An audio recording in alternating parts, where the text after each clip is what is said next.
అంతర్జాతీయ యోగా దినోత్సవాన్ని పురస్కరించుకుని మంగళగిరిలోని రామనాథం చిన్నకోటయ్య శివపార్వతమ్మ వృద్ధుల సేవాశ్రమంలో అంతర్జాతీయ యోగా దినోత్సవ వేడుకలు ఘనంగా జరిగాయి. ఆశ్రమ అధ్యక్షులు రామనాథం వెంకటేశ్వరరావు ఆధ్వర్యంలో ఈ కార్యక్రమాన్ని నిర్వహించారు. ప్రతి ఒక్కరూ ధ్యానులు కావాలని నిరంతర ధ్యాన ప్రచారం చేస్తూ మంగళగిరి ఎకోపార్కు నందు ధ్యాన తులసివనం ఏర్పాటుకు విశేష కృషి చేసిన దీపాల సాంబశివరావు, దీపాల సారథి, బుజ్జి సోదరులకు ఆత్మీయ సన్మాన సత్కార కార్యక్రమం జరిగింది. ఈ సందర్భంగా ఆశ్రమ అధ్యక్షులు రామనాథం వెంకటేశ్వరరావు మాట్లాడుతూ మానసిక ప్రశాంతతకు, శారీరక దృఢత్వానికి ధ్యానం ఎంతో అవసరమని పేర్కొన్నారు. నేటి ఉరుకుల పరుగుల జీవితంలో ప్రతి ఒక్కరూ ధ్యానాన్ని తమ దినచర్యలో భాగం చేసుకోవాలని, నిరంతర ధ్యాన సాధన ద్వారానే ఒత్తిడి లేని ఆనందమయ సమాజం సాధ్యమవుతుందని ఆకాంక్షించారు. ప్రతి ఒక్కరినీ ధ్యానులుగా మార్చడమే లక్ష్యంగా సమాజ శ్రేయస్సు కోసం నిరంతరం ధ్యాన ప్రచారం చేస్తూ ప్రజలతో ఉచితంగా ధ్యానం చేయిస్తున్న దీపాల సాంబశివరావు, దీపాల సారథి, బుజ్జి సోదరుల సేవలు ఎంతో అభినందనీయమని ఆయన కొనియాడారు. మంగళగిరి ఎకోపార్కు నందు ఎంతో ప్రతిష్టాత్మకంగా ధ్యాన తులసివనం ఏర్పాటుకు విశేష కృషి చేసిన ఈ సోదరుల నిస్వార్థ సేవలను అభినందిస్తూ వారిని ఆశ్రమ సమాజం తరఫున ఆత్మీయంగా సన్మానించి ఘనంగా సత్కరించారు. ఈ వేడుకల్లో the Mangalagiri walkers welfare association అధ్యక్షులు అవ్వారు కృష్ణ, ఉపాధ్యక్షులు ఆలేటి పూర్ణచంద్రారావు, చంద్రకవి దుర్గారావు, ట్రెజరర్ నెరళ్ల లక్ష్మీనారాయణ, సెక్రటరీ గుండ్రెడ్డి శంకర్రెడ్డి, సహాయ కార్యదర్శులు బాణాల నాగేశ్వరరావు, అంకం శ్రీనివాసరావు, జంజనం వెంకట సాంబశివరావు, జేఎస్ఆర్ మరియు ధ్యానరత్న ఆకురాటి శంకర్రావు తదితరులు పాల్గొని కార్యక్రమాన్ని విజయవంతం చేశారు.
దీపం జ్యోతి నరబ్రహ్మ, దీపం జ్యోతి జనార్దన, దీపం వరతు మే పాపం, దీపం జ్యోతి నమోస్తుతే.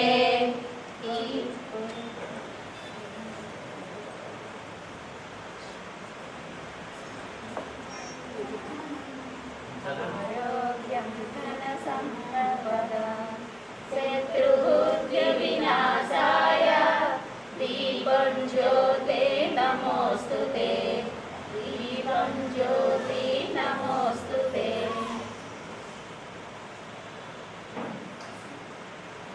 ఓం సోమా సద్గమయ, తమసోమా జ్యోతిర్గమయ, మృత్యోర్మా అమృతంగమయ. ఓం శాంతి శాంతి శాంతి.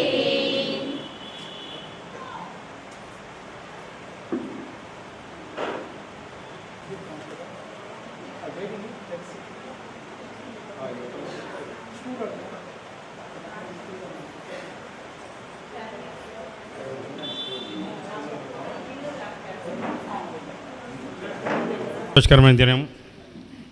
రామనాథం వెంకటేశ్వరరావు గారి ఇంత మంచి సేవా కార్యక్రమం చేస్తున్నాడు మాకు ఇంతవరకు తెలియదు. ఫస్ట్ టైం మాకు దీపాల సాంబశివరావు గారు ఇన్వైట్ చేశారు. ఈరోజు చెప్పారు ఇక్కడ ఇలా ఉంటుందని, ఎప్పుడు చూడలేదు మేము. చాలా సంతోషం. ఈరోజు ఇది సామాజిక లేదు, ఈ రోజులో అందరూ ఎవరికి వారి బిజీ షెడ్యూల్లో ఉన్నారు. చాలా గ్రేట్ అండి ఇలాంటి పెద్దలు ఇటువంటి కార్యక్రమాలు చేయటం. మీ గురించి ఇప్పుడే ఆకురా శంకరరావు గారు చెబుతున్నారు మాకు. దీపాల సాంబశివరావు గారు కూడా చెప్పారు. చాలా చాలా చాలా చాలా గొప్ప విషయం. మీరు చాలా గ్రేట్ ఇటువంటి కార్యక్రమాలు చేయడానికి. మాకు చాలా ఆనందకరంగా ఉంది. ఈరోజు మేము the Mangalagiri walkers welfare association నుంచి ప్రెసిడెంట్ గారు కొంతమంది సభ్యులు వచ్చాము. మమ్మల్ని ఆహ్వానించినందుకు ధన్యవాదాలు మీకు సాంబశివరావు గారు, మీకు కూడా సార్ వెంకటేశ్వరరావు గారు మనస్ఫూర్తిగా చాలా చాలా సంతోషంగా ఉంది sir. Thank you very much. ధన్యవాదాలు. ఇప్పుడు తెలిసింది మాకు చాలా ఇవాళ ఈ సందర్భంలో మన భారతీయ జవాన్లు రావటం అనేది చాలా సంతోషకరమైన విషయం. ధన్యవాదాలు. జానమిత్రులందరికీ, అలాగే రామనాథం వెంకటేశ్వరరావు గారికి, అలాగే దీపాల సాంబశివరావు గారి బ్రదర్స్కి నా ప్రత్యేకమైన ధన్యవాదాలు తెలియజేస్తున్నాను. మాకు ధ్యానాన్ని పరిచయం చేసిన వ్యక్తి సాంబశివరావు గారు. వాక్ ఈకో పార్కులోకి వచ్చేసి మేము ధ్యానం చేస్తున్నామండి, మీరందరూ మాకు సహకరించండి అంటే ఏదో ఊరికే సరదాగా చెబుతున్నారు కదా అని చెప్పేసి వారం క్లాసులు పెట్టారు. సరదాగా కూర్చున్నాం. అది ఇప్పటికి బాగా పెరిగిపోయి మేము రోజు డైలీ 5 కల్లా లేసి ధ్యానం చేస్తూ ఉన్నాం. ఒక్కొక్కసారి కార్తీక ధ్యానం అని చెప్పేసి 3:30కి బ్రహ్మముహూర్తం అని చెప్పేసి 3:30కి లేచి చేస్తాం. అది ఎవరో లేపినట్లుగా నువ్వు టయానికి లెగవాలని చెప్పేసి తొందరగా మెలకు వచ్చేస్తుంది. ఒకవేళ మనం నిద్రపోయినా కానీ మనిషి తట్టి లేపినట్టు మనకి మెలకు వచ్చేస్తుంది. ఇది చాలా అనుభవాలని అండి మాకు. ఈ ధ్యానాన్ని పరిచయం చేసిన సాంబశివరావు గారికి, వారి బ్రదర్స్కి మేము ప్రత్యేకమైన ధన్యవాదాలు తెలియజేస్తున్నాం. గట్టిగా తప్పట్లు కొడదామండి. తర్వాత మాకు ధ్యానం నేర్పినటువంటి మా గురువు గారు శంకరరావు గారికి ఒకసారి గట్టిగా తప్పట్లు కొడదాము. అట్లాగే ఇక్కడ ఉన్నటువంటి ప్రతి ఒక్క మన వాళ్ళందరూ కూడా మా గురువుగారు ఏం చెప్పారంటే ప్రతి ఒక్కళ్ళు దైవ స్వరూపమే. అలా విచ్చేసినటువంటి ఆత్మ బంధువులందరికీ ముందుగా హృదయపూర్వకమైనటువంటి పాదాభివందనాలు చేసుకుంటున్నాను. ఎందుకంటే ఈరోజు చాలా అద్భుతమైనటువంటి రోజు, ఇంటర్నేషనల్ యోగా డే. యోగా అంటే చాలామంది ఈ ఆసనాలు వేయటము ఇదే అనుకుంటున్నారనమాట. యోగము అనేది చెప్పాడు భగవంతుడు, కృష్ణ భగవానుడే చెప్పాడు అనమాట. ఏమన్నాడంటే యోగం అంటే కలయిక, రెండు కలుస్తాయి.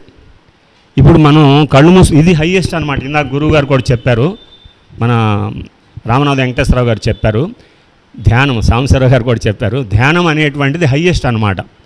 ఈ యోగా అనేటువంటిది ఏంటంటే అది చాలామంది హఠయోగం అంటే శారీరకంగా ఉండేటువంటి ఆసనాలు వేయటం, అది మంచిదే, తప్పు కాదు. అది చేసిన తర్వాత ధ్యానం వస్తుంది అనమాట, హయ్యెస్ట్లో ఉంటుంది. అది చేసిన తర్వాత ధ్యానం చేస్తే ఇంకా డీప్ అనమాట, యూనివర్స్తో కనెక్ట్ అయిపోతారు, ఎవరైనా సరే కనెక్ట్ అవుతారనమాట. సో కృష్ణ భగవానుడు ఉత్తర గీతలో కూడా అదే చెప్తాడు, పూజ కోటి సమం స్తోత్రం, స్తోత్ర కోటి సమం జపం, జపకోటి సమం ధ్యానం, ధ్యాన కోటి సమం లయ అని చెప్తాడనమాట. అంటే చివరిలో పూజలు ముందు ఉంటాయి. పూజలు తప్పేం కాదు, ప్రతిదీ మనం పీజీ చేస్తాము, ముందు 1వ తరగతే కదా ఎవరైనా, అట్లా అనమాట. పూజలు మొదల్లో స్టార్ట్ అవుతాయి, తర్వాత మరి కీర్తనలు, భగవంతుడిని స్తుతిస్తూ భజనలు, కోలాటాలు ఇవన్నీ కూడా దాటిన తర్వాత జపం దాకా వస్తాం. జపం అంటే గురువు ఒక మంత్రం ఇస్తాడు శిష్యుడికి, వాళ్ళిద్దరికే అది తెలుసు అనమాట. ఇంకా ఎవరిది పట్టించుకోడు ఆయన శిష్యుడు. ఇంకా 108 పూసల మాల ఉంటుంది, అది తిప్పుతూ ఉంటాడు అనమాట. అది దాని పక్కనే ధ్యానం ఉంటుంది. ఈ మాల పడిపోద్ది అంటే ఏంటి, ధ్యానంలోకి వెళ్ళిపోయాడు, డీప్లోకి వెళ్తాడు అనమాట. ఇంకా అట్లా చేయగా అది ధ్యానం అవుతుంది అనమాట. సో కాబట్టి ఉత్తర గీతలో కృష్ణ భగవానుడు కూడా చెప్పాడు, ఇది హయ్యెస్ట్ నాయన, ఇవన్నీ దాటుకున్న తర్వాత ఇక్కడికి వస్తారు. మరి అలాంటి యొక్క ధ్యానం అంటే యోగా అనుకుంటే కలయిక అన్నా కదా, ఏ రెండు కలిస్తే అంటే జీవాత్మ ఉంటుంది. ఈ జీవాత్మ ఏంటంటే నిద్రారణంగా ఉంటుంది, మనస్సు ఉంటుందే, ఆ మనస్సు ప్రాపంచికం, ఆలోచనలు. ఇప్పుడు కూర్చుంటాం కదా ధ్యానానికని కూర్చుంటాము, మొదట 5 నిమిషాలు ఆలోచనలు వస్తూనే ఉంటాయి. వారు చెప్పారు తెల్లారుజామున లేపేస్తుంది అంతే. మనం చేస్తూ ఉంటే 3:30కి 4కి ఎవరు లేపక్కర్లా, అలారం కంటే ముందే లేస్తాం. ఇట్లాంటి అనుభవాలు మన ధ్యానులందరికీ జరుగుతూ ఉంటాయి అన్నమాట. సో కాబట్టి యోగం అన్నప్పుడు కలయిక, ఈ మనసు ఆగిపోద్ది. ఎందుకు ఆగిద్ది మనసు ఎందుకు ఆగిద్ది అంటే మనసే ప్రపంచం, అదే వస్తుంది కొద్ది దూరం. వచ్చిన తర్వాత మన గురువులందరూ చెప్పారు, ఏం చెప్పారు, ఈ యొక్క శ్వాసని గమనించండి. ప్రతి గురువు చెప్పాడు, అవన్నీ చెప్తే పెద్దదైపోద్ది, ఇప్పుడు అది అంతా ఇప్పుడు చెప్పకూడదులే. సో కాబట్టి ఆ శ్వాసని గమనించినప్పుడు ఏమైందంటే మనసు జీరో అయిపోద్ది. చిత్తవృత్తి నిరోధ అన్నారు కదా, ధ్యానం నిర్విషయం మనహ అన్నారు కదా సంస్కృతంలో అవన్నీ. కాబట్టి అట్లా జీరో అయిపోద్ది, మనసు ఉండదు. ఇంకా మనసు లేనప్పుడు జీవాత్మ ఒకటి ఉంటుంది. ఆ జీవాత్మ విశ్వమంతా వ్యాపించున్నటువంటి పరమాత్మతో ఐక్యమైపోతుంటుంది. ఆ ఐక్యం అంటే కలయిక అన్నాం కదా. ఈ జీవాత్మ పరమాత్మ కలిసేదే యోగము కదా. కాబట్టి ఆ యోగం అనేటువంటిది అసలు నిజమైనటువంటి ఇంటర్నేషనల్ యోగా డే. మన గురువు గారు వచ్చిన తర్వాత మరి వాళ్ళ గురువుగారు ఎందుకు వచ్చారనేది కూడా మాకు నిదానంగా అర్థమైందనమాట. ఎందుకంటే ఇవాళ ఆ నైతిక విలువలు మురికిమైపోతున్నాయి. అమ్మ అంటే విలువ తెలియదు, నాన్న అంటే విలువ, అంటే మన పిల్లలు కాదు, మన కుటుంబాలు కాదు, ప్రాపంచికంలో అలా ఉంది. మరి తల్లిదండ్రులని కొట్టడము, ఆస్తుల కోసం వాళ్ళని మరి ఇది చేయటం, ఇవన్నీ కూడా మనం చూస్తున్నాం కదా. కాబట్టి ఈ యొక్క నైతిక విలువలు పతనమవుతున్నటువంటి ఈ రోజుల్లో దానికి కారణాలు చెప్పుకుంటే అది పెద్ద క్లాస్ అయిపోతుంది, మళ్ళీ అది వద్దులేండి. సో కాబట్టి గురువుగారు వచ్చి 1,44,000 మంది మాటలతో వచ్చాను నేను. మరి మీరందరూ కూడా జ్ఞానం ఉన్నవాళ్ళే, ధ్యానులే, నా శిష్యులు కాదు, మీరందరూ కూడా మాస్టర్సే అని చెప్పాడనమాట. చెప్పి ఈ యొక్క జ్ఞానాన్ని ప్రతి ఒక్క రాబోయేటువంటి తరం పిల్లలందరికీ అందించాలా, నైతిక విలువలు పెంచాలా. మాతృదేవో భవ, పితృదేవో భవ, ఆచార్య దేవో భవ, అతిథి దేవో భవ, ఇవన్నీ మర్చిపోయి మనయే ఈ మాటలన్నీ కూడా. కానీ అందరూ మర్చిపోతున్నారు, మన పిల్లలకి చెప్పుకోవాలి. అందుకోసం రామనాథ వెంకటేశ్వరరావు గారు మరి చేస్తున్నారు, అద్భుతమైనటువంటి కృషి చేస్తున్నారు. వారికి మరొకసారి చేద్దాం. అట్లాగే మన సాంబశివరావు, దీపాల బుజ్జి, వీళ్ళు చేసేటువంటి అద్భుతమైంది.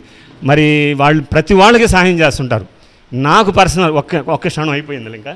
నాకు కోవిడ్ టైంలో మా మిస్సెస్ మా అబ్బాయి దగ్గరికి వెళ్ళి ఉందన్నమాట ముందే. ఆ టైంకి రావాలి, యాక్చువల్గా ఫ్లైట్లు లేక 1 month ఉండి వస్తానన్నది 10 నెలలు అయిపోయింది. ఆ టైంలో హోటల్స్ ఉన్నంతసేపు హోటల్స్లో చేశాను, నాకు వండుకుంటాం రాదు ఆ చదువుకునే రోజుల నుంచి. అందువల్ల తర్వాత ఇంకా హోటల్స్ కూడా లేవు, కోవిడ్ తీవ్రమైపోయిన టైంలో. మరి వీళ్ళే నాకు అన్నం పెట్టి, మరి అది భారం కాకూడదని చెప్పి నేను అన్నం వండుకుని అలవాటు కర్రీస్ వాళ్ళు ఇచ్చేవాళ్ళు. వాళ్ళకి మరొకసారి నా హృదయపూర్వకం. ధ్యానంలో కూడా ఎంతో మరి వాళ్ళు సహాయం వచ్చిన కొత్తలో గురువుగారు నా భయాలన్నింటిని కూడా పోయే వాటిలో ఎన్నో చిన్న చిన్న మరి కాన్సెప్టులు చెప్తూ, ఆయన నోరు తెరిస్తే అద్భుతమైన కాన్సెప్టులు వచ్చాయి. మరి వీళ్ళ షాపుల దగ్గర గురువుగారు నాకు ఎన్నో ధైర్యమైనటువంటి వచనాలు చెప్పడం. ఆ తెనాలి సినిమాలో కమల్ హాసన్కి ఎన్ని భయాలు ఉన్నాయి, అంతకంటే ఎక్కువ భయాలు ఉన్నాయి నాకు. అవన్నీ కూడా నిదానంగా వీళ్ళతో మరి సంచరించుతూ ఉండటం వల్ల మరి వాళ్ళు ఎంతో జ్ఞానం అనే బాటలో నడుస్తున్నాం. వాళ్ళందరికీ కూడా నా హృదయపూర్వకమైనటువంటి నమస్కారాలు. Thank you. వచ్చినాయి, చాలా ధన్యవాదాలు మాస్టర్ గారు. తదుపరి మన మురహరి గారు. నా పేరు జి మురహరిరావు, ఉన్నతి వాకర్స్ అసోసియేషన్ ప్రెసిడెంటు, మరియు మంగళగిరి వాకర్స్ అసోసియేషన్లో సభ్యులు. ఈరోజు రామనాథ వెంకటేశ్వరరావు గారు నాకు 2 రోజుల ముందే చెప్పారు, ఆదివారం నువ్వు ఎక్కడికి వెళ్ళొద్దు, ఇది ఒక అద్భుతమైన కార్యక్రమం జరుగుతుంది రామనాథ వెంకటేశ్వరరావు గారి ఆశ్రమంలో 21వ తారీఖు అంతర్జాతీయ యోగా దినోత్సవం సందర్భంగా ధ్యాన మిత్రులందరినీ కలయిక చేస్తున్నాము. అందులో దీపాల సాంబశివరావు గారు, శారద గారికి సన్మానం అద్భుతంగా జరగబోతుంది. నువ్వు మాత్రం ఎక్కడికి మిస్ అవ్వకుండా ఆ రోజు ఉదయం 9:30 కల్లా వచ్చేయండి అని ప్రత్యేకంగా నన్ను ఆహ్వానించారు రామనాథ వెంకటేశ్వరరావు గారు. ఆయనకి ప్రత్యేకమైన ధన్యవాదాలు తెలుపుకుంటున్నాను. ఈరోజు ఎంతో అద్భుతమైన రోజు, యోగా రోజు, మన ధ్యాన మిత్రులందరూ కలయిక రోజు. ఇది మా బిట్రావారి రామ మందిరంలో 41 రోజులుగా ధ్యానం కార్యక్రమం జరుగుతుంది. ఆ కార్యక్రమానికి దీపాల సాంబశివరావు గారు, శారద గారు, ఆకురాజు శంకర్రావు గారు, శ్యామలరావు గారు, వల్లభనేని వాణి గారు, ఎంతోమంది పిరమిడ్ మాస్టర్లు వచ్చి అద్భుతంగా 41 రోజులు ధ్యానం. అక్కడ వాళ్ళందరికీ ధ్యానం తెలియదు, అసలు వాళ్ళకి ఆ ఏరియా వాళ్ళకి అసలు ధ్యానం అనేది తెలియదు, ఆ సబ్జెక్టే తెలియదు. శంకర్రావు గారు వచ్చి ఇక్కడ ధ్యానం పెడదామంటే, ధ్యానం ఇక్కడ మాకు తెలియదులేండి, అవి మేము రాము ధ్యానంకి, అవి మాకు తెలియదు అన్నారు. తెలియదు అంటే సర్లే, తెలియకపోయినా సరే ఒక పెడదాం, ఎట్టా పెళ్ళి తర్వాత తెలుసుకుని వస్తారండి. తర్వాత ప్రారంభించి ఒక 2 రోజులు మొదలైంది. 3వ రోజు కానించి 2-3 వచ్చిన సంఖ్యని 30 మందికి చేరింది. నిన్న కార్యక్రమం జరిగితే సన్మానం, ఉపేంద్ర వర్మ గారికి సన్మానం చేస్తే 60 మంది దాకా వచ్చి అద్భుతంగా విజయవంతమైంది ఆ ధ్యాన కార్యక్రమం. ఇలాంటి అద్భుతమైన ధ్యాన కార్యక్రమంలో నేను ఈరోజు ఇక్కడ పాల్గొనడం కూడా ఎంతో అదృష్టంగా భావిస్తున్నాను. ఈ కార్యక్రమాన్ని ఇంత వేడుకగా నిర్వహిస్తున్న రామనాథ వెంకటేశ్వరరావు గారికి మరొక్కసారి కృతజ్ఞతలు తెలియజేసుకుంటున్నాను.